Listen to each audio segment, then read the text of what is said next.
Hello everybody, welcome back to the show. Still at Albany Pioneer Days, Albany, Minnesota 2025 Allis-Chalmers feature. We're out and about again early before the crowds show up because I found another interesting walk around to do. This one right here. Now, this is an Allis-Chalmers 612 because it had roughly 6 horsepower on the drawbar for pulling and 12 horsepower on the belt for general PTO type work. It's a very rare tractor, very odd tractor. There are actually 2 of them here. The other one is located in the feature building, as you're seeing here, but we'll do the walk around on this one outside because it's much quieter and the light is much better this early in the morning. Now, these are, like I said, very, very rare. They made, from what I understand, around 300 of these, and they didn't even sell them all at the factory. But, you know, just a few are left today. I was speaking with the owner of this one yesterday, and he gave me a lot of interesting history on these. So, the odd configuration, they were kind of meant to be used with the existing horse-drawn implements that the farmers already had. But that also kind of worked against them because then every farmer had to kind of create his own custom hitch to use with every implement. You see there's a little bit of a pull point right there, and then this one had some sort of a drawbar added here, which the owner doubts is factory. He thinks that was something that was made up to suit a purpose, a need, but it has some wear right there, so they did use it for something. But these turned out to be kind of an awkward and rather underpowered design when it comes to pulling. This gentleman's had this one with like a smaller horse-drawn disc on behind, and he said they couldn't put a lot of wedge in the disc. It was kind of all it wanted to do to pull it. Apologies there, had to cut for some background noise. The show's starting to come alive. But so this one was found in a state much like X231, complete basket case, but this one was possibly worse because it had been taken apart and he literally got it in baskets. Some similar hard decisions were made during the restoration of this one because they're so rare. I mean, only a very, very few are known to still exist. The owner showed me how they all had these Leroy engines in them. They're a small flathead 4-cylinder design. Only this is not the original block to this tractor. This is from a Leroy power unit because a better original block could not be sourced. And he said you can tell the difference because the back flange back here is much shorter on the power unit engines, whereas the original blocks would have had a much taller flange in this area, once again, as you're seeing right now on the other unit that is on the grounds. So yeah, it just had to be, they just had to make do with basically all that they could find because there really aren't anything for parts around. He did have the original hood but had to do a reproduction on that. It is the original radiator. Neat flat belt for the cooling fan. And you could get these with either these optional longer lugs on the wheels or these standard shorter ones.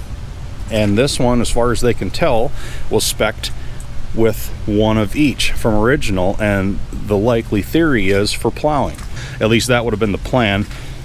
Turns out these things weren't very good at pulling plows, so all that may have been for naught. But here's it's like a brass serial number tag, number 10519.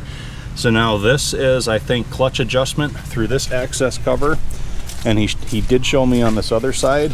This is a toolbox. We won't open it, but it's a big hollow cavity in here that goes all the way down, so that's storage for tools. This part up here is actually the fuel tank, and then of course you'd have clutch compartment access through here. So it's a multi-purpose, rather complicated casting for its time. So this is an articulated design. The front end will pivot on the back end back there. So that means everything has to pivot on this axis right here. So that means also your operator controls also have to have pivots built into them. See this interesting little chain goes around a pulley right there, all the links here and here.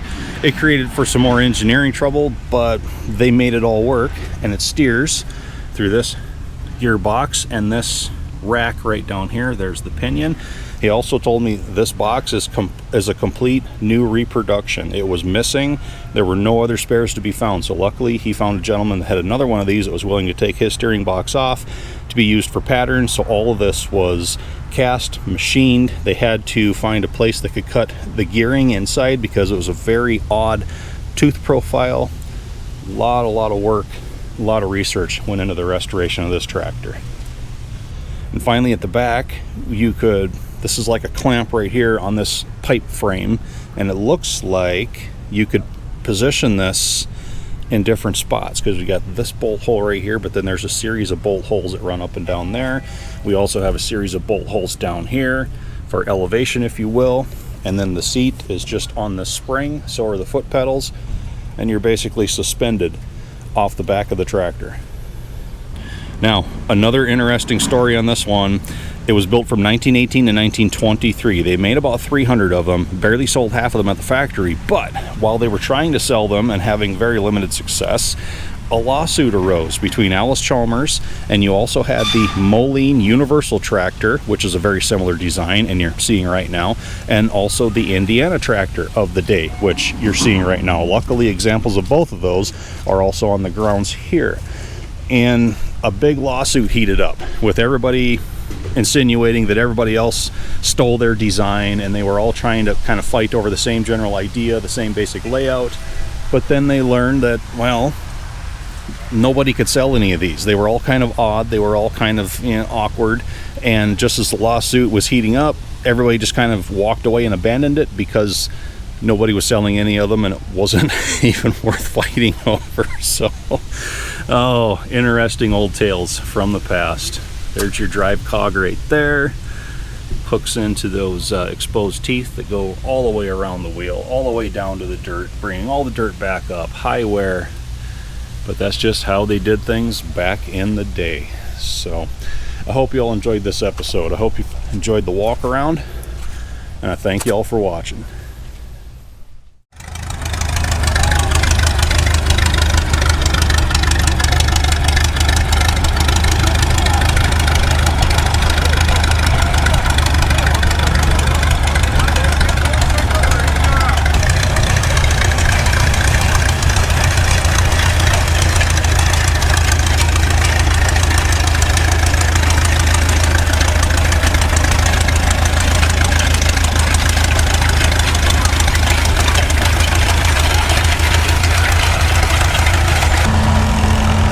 We're going to do some belt work on the corn sheller here, but what they're going to have to do, I think, is probably twist the chassis a little bit just to tension the belt. Although it doesn't look bad the way it is right now.